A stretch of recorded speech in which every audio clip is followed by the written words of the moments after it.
Jolly is our brand of packed fruits and vegetables. So aside from Jolly Mushroom, which is the #1 mushroom in the country, and Jolly Corn, which is the #1 corn brand in the country, we also offer a lot of other vegetables and fruits. We make sure that every can or pack of Jolly has the freshest, highest quality ingredients inside. Jolly University started in 2013, so we initially thought it'd be a good venue for us to be able to help the budding culinary artists out there. So we started out very simple, we worked with a few schools, pretty much just limited to a small geographical area. But over the past years, it has become much more than what we originally thought it to be.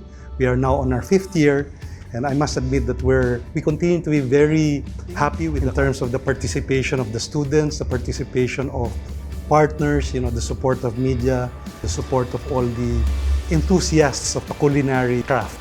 So that pretty much motivates us to do even better in the years to come.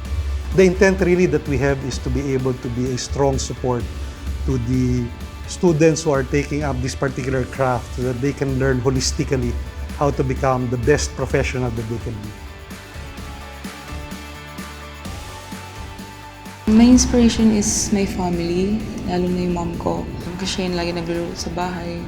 And then, siya din nag-inspire sa akin na pagluto talaga. Manalo or matalo, mag-try lang na mag-try.